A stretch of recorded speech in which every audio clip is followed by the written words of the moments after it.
J'étais un expert mondial du suivi et de la traque. Le criminel que je recherchais avait pour nom de code le Roi Loup. 20 ans plus tôt, le Roi Loup avait adopté plusieurs. Orphelins dans un foyer, et les avait formés pour devenir des voleurs professionnels. Ce groupe avait des talents très différents. Certains étaient des hackers très doués. Certains pouvaient changer d'apparence en quelques secondes. Même des hommes pouvaient se déguiser parfaitement en femmes. Toutes leurs opérations étaient dirigées par le Roi Loup dans l'ombre. Quelques jours plus tôt, le groupe avait volé pour 20 milliards de dollars en crypto-monnaie et avait disparu sans laisser de traces. La police avait enquêté pendant longtemps, mais n'avait jamais découvert à quoi ressemblait le Roi Loup cette nuit-là. J'avais retrouvé sa trace pour ne pas attirer l'attention et éviter que le criminel ne se doute de quelque chose. J'avais envoyé la policière, Mary, qui avait une apparence très ordinaire, pour le suivre discrètement et trouver son adresse exacte. Je suis resté dans la voiture, en suivant tout grâce aux images des caméras de surveillance. Au moment décisif, le Roi Loup s'est soudain retourné, et Mary s'est baissée en faisant semblant de chercher quelque chose au sol. Le Roi Loup a vu Mary seule. Il était très prudent et s'est arrêté pour la surveiller. La tension est montée et tout le monde a retenu son souffle au moment où le Roi Loup allait partir. Mary a parlé doucement dans l'écouteur caché et je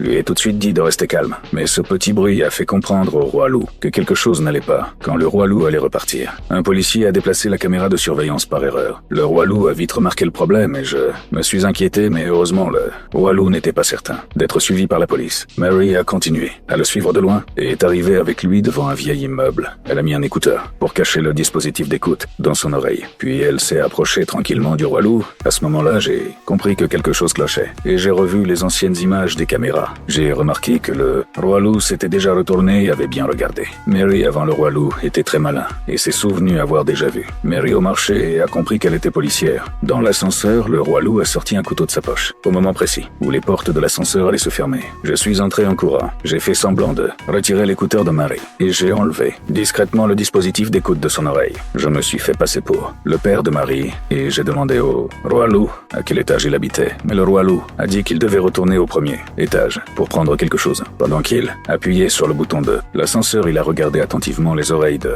Mary, comme je l'avais prévu. Quand il n'a vu aucun écouteur, il a rangé son couteau. Je lui ai donné une pomme pourrie. À l'intérieur, il y avait une mini-caméra et j'ai mordu exprès dans la pomme avant de cracher un morceau au sol. Puis j'ai caché la caméra dans un coin de l'ascenseur. Quand l'ascenseur est arrivé au dernier étage, j'ai dû sortir avec Mary, même si nous n'habitions pas là. Après que les portes de l'ascenseur se sont complètement fermées, Mary allait se retourner pour se détendre. Mais je l'ai arrêtée tout de suite et je lui